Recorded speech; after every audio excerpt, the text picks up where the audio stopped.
Alrighty, guys. Happy Friday. We got 8 games to go over. I'm kind of liking this slate, which I said that about most slates this week, which is a cue that I'm going to get my shovel out and put some more money in the fire like I have all week long. It's one of those weeks for sure for DFS. Just can't catch any breaks with blowouts. Last night was the injury slate. It had like half my team injured. That was no fun. I'm hoping for a good night. I really am, because it's been a while, it feels like. But all right, so let's go over, if you guys are new to the live stream, how this works. So we'll take a look at what we know so far, review the Vegas odds, go team by team, talk about the players I like, and then questions at the end. So let's start with what we know. Colin Sexton was questionable and now just got ruled in. Kevin Durant out, Bruce Brown out, Kyrie Irving in though. So did kind of expect one of those two to play. So Kyrie is one of the better sped ups in the slate. LeBron James was game time decision. Now he's probable. I don't think he plays much though. Unless we get some sort of news that there's no limit for LeBron, I think we're gonna get similar run to AD, which was about like playing the first half of like 15 to 18 minutes like he did the first game. Let's see. So really hoping Draymond Green plays tomorrow. That would be big. LaMelo also might be back tomorrow. So, again, LeBron on track to play. Don't think he plays a ton, though. Giannis out and DiVincenzo out. That's pretty significant, too. Expected Giannis to be out. DiVincenzo being out. I'm intrigued to see what they do with the starting lineup. Do they move Forbes in? Do they move Pat Connaughton? Capella expected to play. We're still waiting on Trae Young and Bogdan. Let's see. Tony Snell, that doesn't matter at all. Again, Capella available to play. Sexton will play, and I think that's where we're at right now.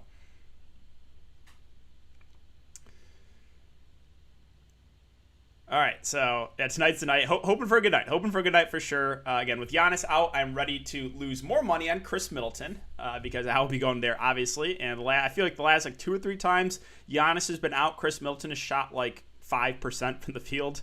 So let's go over these Vegas odds. We have the Hawks and the 76ers at 221 over under. The 76ers are only 8-point favorites right now. Maybe leads me to believe that one of Trae Young or Bogdanovic will play. Boston and San Antonio, it's a 225.5 over under. The Celtics 4.5-point favorites. Magic Grizzlies at 223.5 over under. The Grizz 12.5-point favorites. Blazers and Nets 241.5 over under. The Blazers are 3-point favorites. Once again, that's a game I really like, which means it will blow out because every game I stack has blown out this week. Bucks and Bulls 221 over under. The Bucks, I should say, 1.5-point favorites. Jazz, Suns, 220 over under. Suns, 4.5-point favorites. The Kings, Lakers, 224.5 over under. Lakers currently 11.5-point favorites with LeBron James now probable. All right, so real quick, guys, before I get into the team-by-team breakdown, if you could leave a like button on the live stream, it does help me out a lot. What's going on, Patrick? Yeah, I'm hoping we get some positive breaks today. Hoping for a good night as well, so I'm feeling good. It's Friday, so praying for no blowouts, praying for no injuries. That would be nice. All right, so again, guys, leave a like button on the live stream if you do enjoy. Let's aim for 100, and let's get into it. Atlanta and Philadelphia. So what we know is Capella is in. So the front court, I'm kind of off Capella and John Collins. I don't like playing centers against Joel Embiid. With Trae Young and Bogdanovic, this is pretty significant. If both are in, I'm kind of just staying away from Atlanta in a tough matchup. If both are out, then we got like the same situation as the last time. Then we got like Lou Williams and Brandon Goodwin that become playable. I would prefer Lou Williams, even though it's more expensive. It's just because he's a guy that, actually can score, actually is a consistent scorer. And like if both Bogdan and Trae Young are out, they just have like very little scores, right? It'll be him and like John Collins will be the offense. So Lou Williams would probably be the guy I'd look to, assuming he does start. But the rest of the Hawks, I don't think I can get to anyone else here. So moving on to Philly, this will be pretty quick. It's Embiid for me, and that is it. So really quick, really simple. No interest in anyone else. All right, San Antonio and Boston. On the San Antonio side, there's not much here. DeRozan, DeJounte Murray in a tough matchup. Both fine contrarian spend-ups. DeJounte Murray's gone for 60 and 56 last couple games. Kind of feels like chasing here, though, in a matchup against Boston. Jakob Poeltl. If he's the last piece in, that's fine. He'll play about 30 minutes and probably get you somewhere around 25 to 30, 35 fancy points. I think he's a fair play as the last piece in. But Keldon, Rudy Gay, Lonnie Walker, no thank you. I know Vassell started for no Derek White. He's a low-usage guy that's dependent on scoring. I think there's better value on the board, so not much here for the Spurs, honestly. Maybe my favorite play, Poeltl, but it's not saying much. It's just kind of a filler. You were the best on YouTube ever. Hey, I appreciate it, man. Thank you so much. Seriously. No more Carlisle tilt. I was so mad last night. So mad when I saw Porzingis with 12 first half minutes. And then sure enough, he just gets injured, so it just doesn't even matter. But, I cannot stand Carlisle and his rotations. So inconsistent on a night-to-night basis. For DFS, it is the most frustrating thing. Hate it. Hate the center rotation he has. Hate just the random, guys on the bench, like Trey Burke randomly being in the rotation that one game, like a few games ago and playing like 30 plus. It just the worst. But yeah, Boston, on the Boston side, there's not a ton here. I think there's a couple of fine secondary plays. Tatum, Brown are priced up. It's a decent matchup. I think they're both, again, secondary options, neither priority plays here. Smart is in, so I'm not really looking to Fournier or Peyton Pritchard now. The only other guy I mentioned is Robert Williams. He kind of got eased into it in his first game back, only played 17. If he starts here, maybe we get like normal minutes of like 25-ish, which would make him more in play. So keep an eye on that Boston starting lineup there with Robert Williams. Washington and Cleveland. Obviously, you guys know Russell Westbrook's going to play. The price just doesn't move. He's going to play 40-plus minutes and basically going to get you a triple-double. So he's the safest play on the board with upside. Again, one of the best plays of the slate, like he is every slate. Brad Beal, the fine contrarian pivot. As you know, it's basically just like it's like I repeat myself with Washington. I'm sure you guys are kind of tired of it, but it's the same thing every slate because the pricing doesn't really move. It's Westbrook as one of the best spend ups, safe, triple-double upside. It's Beal as the contrarian pivot because you know Westbrook's going to be popular and Beal will be way lower owned. And there's a chance something happens to Westbrook or Beal gets really hot. But more often than not, Westbrook's going to be the guy. So that's it. And then the center rotation, I mean, I guess don't get me started with Scotty Brooks. Don't get me started with him. Yeah, they're going to run like 3-4 centers. If you're going to take a shot on one, it's Gafford and hope the Mets are there. But not for me on this slate. I cannot deal with that. Cleveland, so Sexton is in. Honestly, there's not much here. Sexton, Garland seem priced about right. It is a good matchup. I think my favorite play might be Jared Allen at 7-4, just because he has the upside. Now, he's been a little bit up and down. The last 5 games, 21, 26, 55, 27, and 42. And I did that 55 there against his Washington team. So, again, I'm not really scared about the Washington front court. I think Allen looks intriguing as a GPP play. But with Sexton in, I'm not really looking to Chetty Osman now at 5-4. Love at 6'5", probably loses some minutes just for another body being in the rotation. I'm not playing Isaac Okoro either. Yeah, that's where I'm at. Brooklyn and Portland. This game looks great. Yeah, Josh Jackson only played 20 minutes. Why did he only play 20 minutes? Was it just he didn't come back in? That was weird. Because normally, like when the Pistons rest their veterans, he plays like close to 30. So we love Scott Brooks. Yeah. Yeah, possibly live for Top Shot. Yeah, I see. If you're looking at Top Shot, is it finally the market bouncing back a bit? I don't know. I've checked my portfolio and it's looking better last couple of days, which is the first time in like 3 months it feels like. But all right, so Portland, Brooklyn, and this is one of my favorite games to target, and we have to start with my boy, the Bosnian Beast, Yusuf Nurkic. Playing him this week has been so frustrating because I've played him at pretty low ownership in great spots. He has been crushing in both those spots, and the game is blown out. So price point really hasn't moved much. It's gone up $300. Yeah, Nurkic, again, the game against the Pacers was on pace for 50, blowout. The game against Memphis on pace for about 45, blowout. I am not scared of Brooklyn were the bigs, right? DeAndre Jordan or undersized Jeff Green or Blake Griffin. I like Nurkic a lot as long as his game stays close. And if the game stays close, we're going to get close to 30 minutes from Yusuf Nurkic. I think it makes him a pretty solid play that might go a little bit overlooked. Box score watchers might avoid him. I think it's a mistake. Now, with Lillard and CJ, neither optimal plays, but I like them both a good amount for tournaments. I think Kyrie's going to be very popular. If you want to bring back, you can go to the Bosnian Beast, or you can go to one of the Portland guards, and CJ and Lillard, who I think, again, both look pretty good. This game definitely stackable. With Powell, with Covington, they're both fine options. They're a little more inconsistent. Powell, the last 2 games, 2 and then 40 fancy points. And Covington was basically the opposite. He had 37 and then 14. So it's like you can take a shot in one of those wings. I would say probably one of those guys have a good game, but probably not for me in this slate. All right, Brooklyn. Let me check real quick. Do we have any more news? Fantasy Labs. Rui increased minutes. No interest. Again, Sexton in. We knew that. All right, so On the Brooklyn side, Kyrie Irving at 9.4K, one of the best plays, if not the best play on the slate. Absolutely love him here with the team to himself in just a fantastic matchup. So love me some Kyrie there at 9.4. He's going to be popular. It is for a good reason.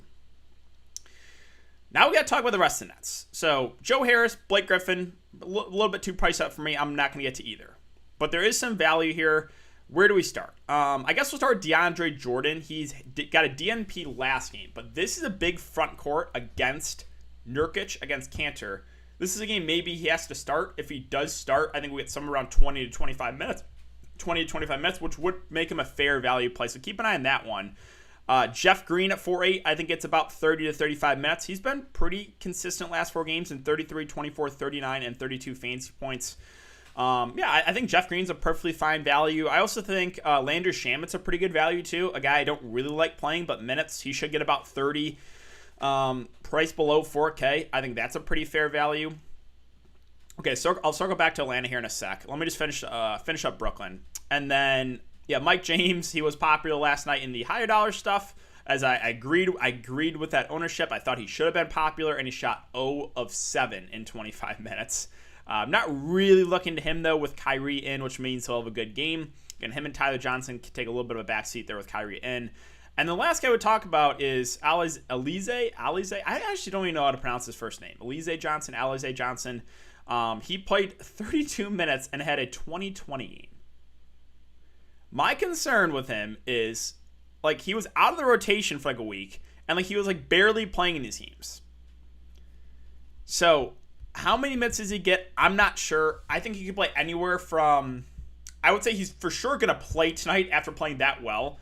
But, I think there's a chance maybe he only plays about 15 minutes. I think the range of outcomes for minutes for him is really wide. I think it could be anywhere from, 15 to maybe, 30 plus, like we saw the last game. So, I do think he's a good value. He's the flat min price. I'm just a little bit worried that, I think he's going to be popular. I think there's a chance that if he doesn't get off to a hot start, maybe they limit him to 10 to 15 minutes.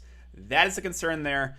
All right. So that is where I'm at for the Nets. Let's talk. All right. So I think we got some news here with the Hawks. I can circle back here in a sec. Wizards. Okay. Bogdan is out and Trae Young is available to play. Okay. That's kind of what I wanted because I just want to avoid this game really. And I'll circle back to Atlanta. Trae Young will probably be 5% owned. He's at 9.3K. As long as there's no limit, I think we get 35 minutes. If this game's going to stay close, it's going to be because of Trae Young. Don't mind him for tournaments, but that's it. He's just a low-owned tournament flyer.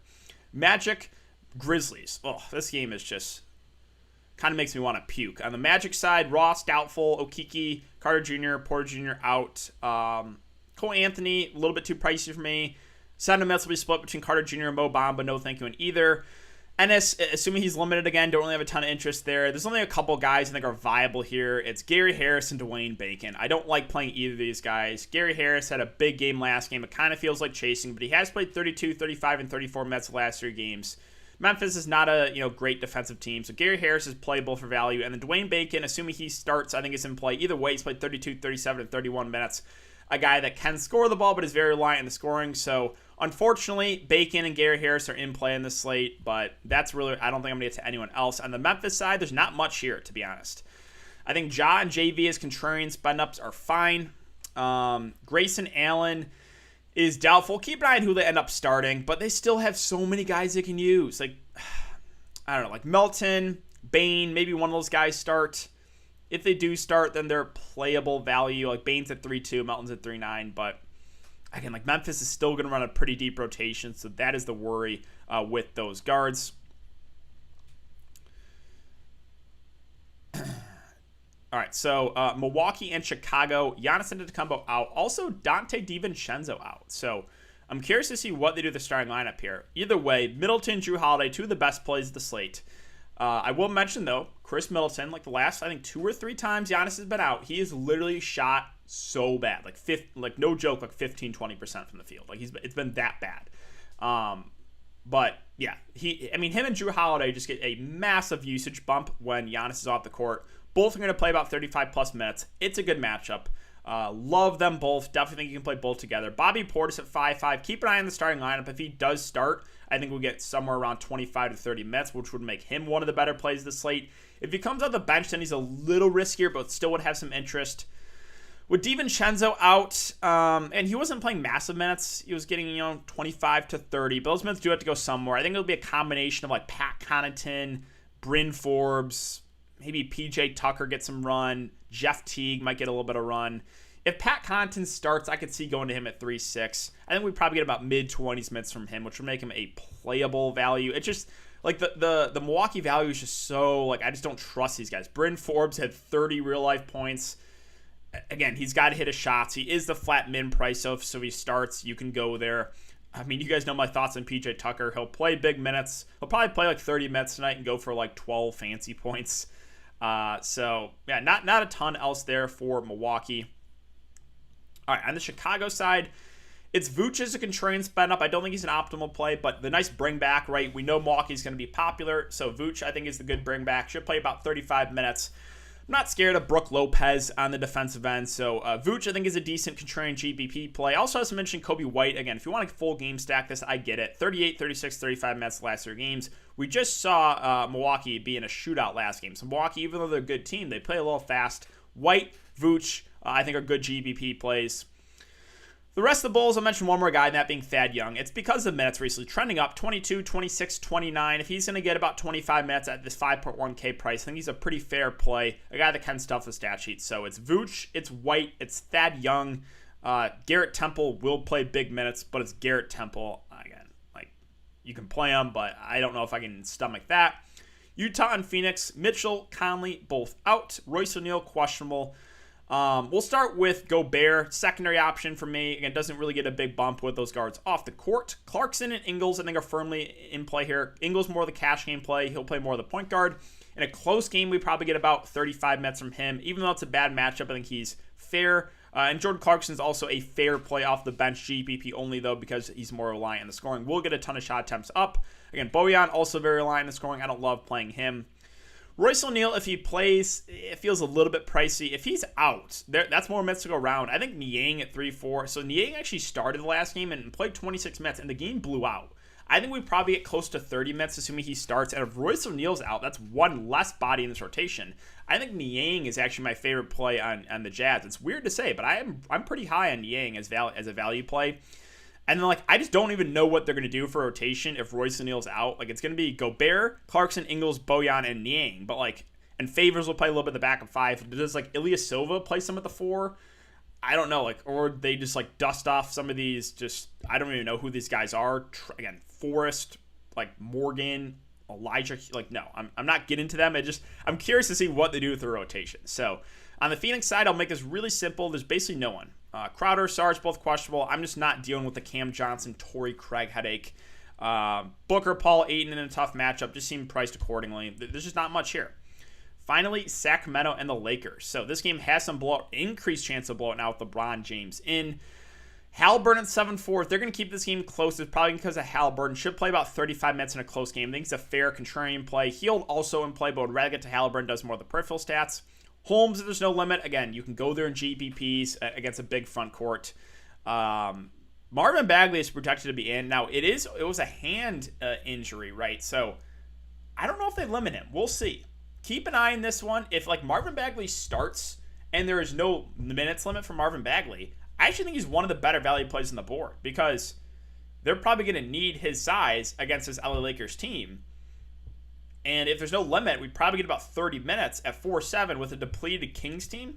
I'm good going to Marvin Bagley. So it's just big news on whether or not he's going to start or whether or not there's going to be a limit. If he starts and there's no limit, I actually do like Marvin Bagley.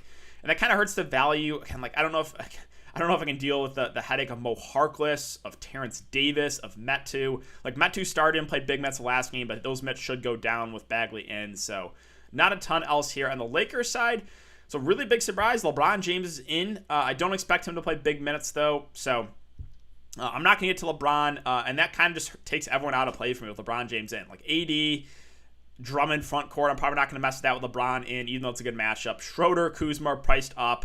It just kind of takes everyone out of play. So I'll probably be avoiding this LA Lakers team, even though it's a great matchup. And that is where I'm at, guys. So let me refresh one more time, make sure we're up to date with everything, and then we got about 15 minutes for questions. So let's do it. Where are we at for likes and views? We're almost at 400 views again. Thank you, guys. Really do appreciate all the support. Sorry, I can't talk. So yeah, well, questions. Kings back up. CP3 will show up big tonight. It's a big game. Yeah, I think if I was going to play one guy in the Suns, it would be CP3. And it's just because he has the triple-double upside. He has the higher floor, the peripheral stats. Let's see. Yeah, LeBron being in again, that kind of hurts AD for me. AD already was a little bit risky because when Drummond's in the lineup, it hurts him. Westbrook, Shamet, I wouldn't play TLC. Yeah, I would rather play Alize Johnson. Ingles or Bojan straight up. Yeah, it's Ingles for me there. It's just because he does more of the peripherals. Brandon Clark, viable. I searched viable instead of Clark. He's at 3.8. He'll play about 20 minutes. It's fine as a contrarian value play. I think there's better values on the board though. I don't know what Alize's ownership is going to be. I would guess pretty high. I don't know. I don't look at ownership or projections or anything. If someone has that and wants to let me know in chat, so go for it. But I would guess it would be somewhat high. Thoughts on Mo Wagner? I'm probably not going to do it. He only played. I mean, he might play more this game, but he only played 9 minutes. He is a good point per guy. I need to see him play more before I can get really excited. Who was TLC? Timothy Leroux. I don't even know how to pronounce his name. TLC on the Nets. Do we like Tatum today for spending up? It's fine as a contrarian spend up. Not really for me, though, for optimal. For utility in 4.4. Okay, so you're going to have some options here. Let's see. So 4.4K and the utility spot. Yeah, so, again, you got Gary Harris. That should play over 30 minutes. A little bit reliant on the scoring. Let's see, what else do we have? I'm not playing Cam Johnson. I mean, Melo, but the minutes are down on him, right? He's not playing enough for me to get really excited there. You got Gary Harris, you got Dwayne Bacon, you got DeAndre Jordan would probably be my answer, honestly, if he starts. Keep an eye. I do think there's a chance he starts this game because it's a big front court. And he's played 21, 29, 25, and 21 minutes the last 4 games he's played. And he's gone for 18, 26, 32, 24. So Jordan is probably the guy for me actually if he does start. If not, then you got Shamet down here at 3.9. Maybe you can take a shot at Melton if he starts, or one of those Magic guys. So you do have some options. Jeff Green for GPP, I'm good with that. Yeah. Thoughts on Evan Fournier? Not really for me with Smart into. They're almost fully healthy besides Kemba. Alize Johnson, Jaylen Brown, or Jeff Green and Nurkic. Just give me the second one for me. GPP, Kyrie, CP3, Middleton, Alize, Covington, Shamet, Portis, and Clarkson's definitely contrarian. I will say, fading Drew Holiday, I think is pretty risky. I know you got Middleton there, but fading. I think optimal build-wise is you probably want to get both them in. Okay. Yeah, Jeff Green, perfectly fine. Can you fade Kyrie? It's an 8-game slate, so the answer is yes. That game could blow out, even though it's a close spread. I think that's the way he doesn't get there is a blowout. It's kind of if that game stays close, I have a really hard time not seeing Kyrie having a pretty big game. So one of the better plays to slate. Obviously, anything is possible, but I think you need something weird to happen. I think you need random foul trouble or a blowout. Other than that, again, I don't see a way that if Kyrie plays 35 plus minutes in this matchup that he doesn't have a pretty big game. Again, Johnson kind of went over that. I think he's definitely a solid value.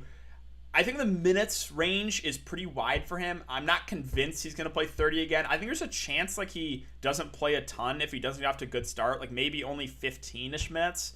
But there's also a chance if he plays well, he plays close to that 30-minute mark again. So let's see, 32% FanDuel, 37% for Alize. Okay, so yeah, he's going to be popular. I think you could fade in GPPs. Again, the range of outcomes for his minutes I think are really, really wide. Westbrook, Shamet, Alize, Niang, Nurkic, Kyrie, Thad, Ingles for cash. I think that's a pretty good cash game lineup. Nurkic or Murray? I'm guessing that's DeJounte Murray, right? Yeah, it's DeJounte Murray. For me, it's Nurkic. It's Nurkic. I like the matchup better. I think we get about 30 minutes from him. Kyrie, Drew, Alize, Portis, Nurk, Dame, Bane, Bagley, GPP. I like it again. I like basically everyone in the Portland-Brooklyn game. I think that game has a ton of upside. If Portis is off the bench and O'Neal is out, Do you like Portis or Niang? So Portis off the bench, I would go Niang point per dollar there. But I think Portis will be playable if he comes to the bench. If he starts, he's one of the best plays of the slate. Yeah, DeJounte Murray has been great, but this is a matchup against Boston. It feels like chasing a little bit. I think he's like a fine contrarian play. I'm not really going to go out of my way, though, to play him. Any Tice love? I think I'd rather get to Thad Young. The minutes fluctuate for Tice, so probably not going to go there. Thoughts on Len? So I will say he's played a little bit more recently, right? He had 23 and 25. It's just the thing. It's just Scotty Brooks, right? So I don't know what he's going to do. All right, Alex Len could start and play 10 minutes. He could start and play 25. If he plays 25, I think he's a really good value. It's basically the same thing with Gafford, right? And so like they have him, they have Robin Lopez. Maybe they can dust off Anthony Gill again. I mean, right now it's been back-to-back games of mid-20s minutes for Len, but there's no guarantee. So for sure in play, it just depends what Scott Brooks does, and I have no idea what he's going to do. So yes, you can use Len for GPP. I think Elise obviously looks pretty solid. Favorite shooting guard, cheap shooting guard options. Okay, so you got some options here. We'll go down like the 4K range. So I mentioned again Harris and Bacon, guys I don't love, but I think they both play over 30 minutes in a good matchup. And then you have Shamet. I think pretty decent value. Should play about 30 minutes in an up-tempo game. I think he's fine. I think Melton is playable. Does look even better if he starts. He's a decent point per minute guy. He actually does have some upside. We've seen a couple big games from Melton, so when he's priced below 4K, Grayson Allen doubtful. I think you can look to him more with confidence if he does start. That's probably it. Like Bane, if he starts, would be in play because he's basically min-priced too, but not a great point per minute guy. I don't think I'd play Devin Vassell if he starts. It's just, I don't know if I want to do that. Yeah, so top spend-ups. It's Westbrook every slate, basically. So you got Westbrook, I think. You got Kyrie. Both look like two of the better spend-ups of the slate. And then it's more GBP plays. So for what percentage is considered high ownership to you? It kind of depends on the slate, I guess. So I guess it depends. I don't have a good answer for that. 4.6K for Ford. Let me see. Like if it's like a 12 game slate and someone is 30% owned, that is very high. But if it's a 3 game slate and someone is 30% owned, not so much, right? So it kind of depends on the slate size. So what do you say? 4,600 for Ford. So again, it's kind of the same thing. You got Harris and Bacon. I mean, can you play Tice? Yeah, you can. Minutes kind of fluctuate for him, though. I'm not really going to get to Okoro with Sexton in. So I'm probably looking at one of those Magic guys. Again, do I like playing Gary Harris and Dwayne Bacon? Absolutely not. But 32, 35, and 34 minutes the last 3 games for Harris. And Bacon has gone for 30-plus minutes the last 3 games, too. So it's like those two I think you can look to. Jeff Green. Yeah, Jeff Green I think looks pretty solid. May have missed this. I think Desmond Bane is viable if he starts. If he doesn't start, I'm probably not going to consider him. Corona Boy, Gobert. Feels a little pricey for me, at least on DraftKings. White, Holiday, Connaughton, Elise, Nurkic, Lillard, Niang, Irving. No issue with that if Connaughton starts. McCollum, Niang, Middleton, or Dame, Portis, and Bagley for GPP. Ooh, that's a tough one. So it depends what happens with Portis, whether or not he's. I will say so. If Portis starts and Bagley starts and there's no limit, give me the second one. But if one of those two doesn't happen, give me the first, right? If Portis comes to the bench or Bagley's limited, give me the first. So kind of just had to monitor that. Not really for Ben Simmons. I'll probably pass. Evan Fournier. I hate playing Evan Fournier. Hate. One of the guys I never play. Drew, Shamet, Middleton, Niang, Portis, Kyrie, Jeff Green, Nurkic. I think that's good. Naismith if he starts. I think there's better value. You look Kobe going up against Milwaukee. I think he's a good GPP play. I think him, Vucevic, and Thad Young are guys bringbacks if you're stacking Milwaukee. DeJounte Murray, Drew Holiday, Drew Middleton, Jeff Green, Embiid, Niang, Shamet, Gary Harris. Okay, so it's a little bit concerning. You're playing some chalk, right, with both the Milwaukee guys. You got some safer value, I think, in Niang, Shamet, Jeff Green. Those guys all should get some big minutes. Where you're getting different is Embiid and DeJounte Murray. I do think both are probably suboptimal plays in the slate. Like, I think fading Kyrie and Westbrook is pretty risky, but as long as you know that, that's fine, right? I think that's a decent GPP lineup. You got some chalk, but you're also getting a little bit different. Do you have to bring it back with some guys on the other side if you're going $2? I don't think so. It's just because the way there's a lot of other good plays, I think, on the slate where it's not a must. For GPP, so I don't mind bringing it back with like White or Vooch, but yeah, I don't think it's a must.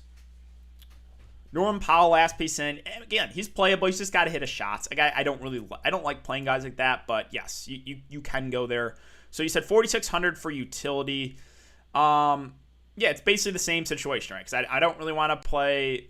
I'm not playing Neto, KCP, Grayson Allen's doubtful. I don't play Danny Green. Goodwin's out of play. Ennis is going to be limited. So, I mean, you can go to Brook Lopez. You can go like Lopez or DeAndre Jordan or those two Magic guys. Yeah, it's not the best range. All right. Do we have any more news here? We got about a few minutes left until I'm going to hop out of here. Do we have anything else? Kyle Lowry out for Saturday. Oh, Grayson Allen now game time decisions. That would obviously change some things. Like if Grayson Allen is in, then I don't think you can consider like Melton or Bane. So that obviously would change some things. McCollum or Drew? It's got to be Drew there. Wade, Valanciunas. Are we talking about Dean Wade? I think that's the only Wade, right? I'm not interested in Dean Wade. Valanciunas is a fine GPP play. If they give Young 30 minutes consistently, he would smash. Thad Young, yeah, for sure. Are you playing both Drew and Middleton? Right now, leaning to that for sure. Lillard or Irving, if you had to choose one. Give me Kyrie there. And just because Brooklyn's thinner, right? Portland basically has a fully healthy team. Lillard and Irving are both similar price. Give me Irving. But that means, again, Lillard is going to be way lower owned. And I'm fine using them both for tournaments. McCollum or Drew. Jared Allen or DeJounte, that's a tough one. I think both are only GBP plays. I'll go Allen because of the matchup. No Giannis. I will not be going back to Middleton. He's going to go for 60 lock. Yeah, Middleton is really disappointed in the few games since Giannis has missed. But it just the usage goes way up. It's a good match. I have a hard time getting away from him. I think so. Do you like Alex on at 3,300? He's playable. Just know it's a headache with Scott Brooks. Like, if you play Alex Len, you got to realize that there's a chance he only plays 10 minutes.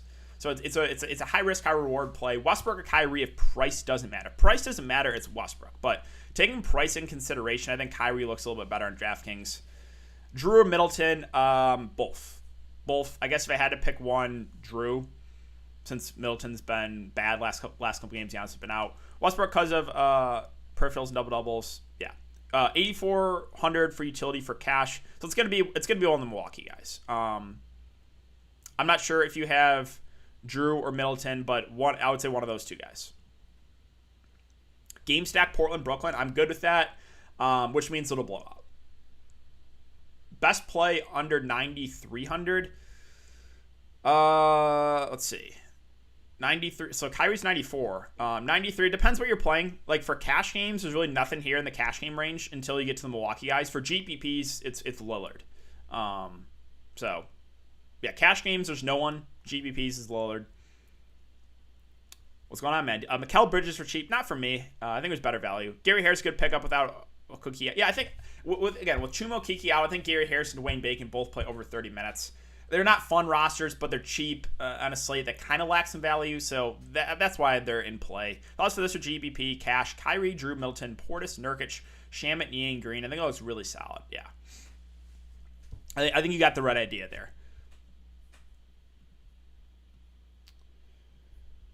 Again, with Brooklyn and their starting lineup, if DeAndre Jordan starts, I actually think he's a pretty safe value play.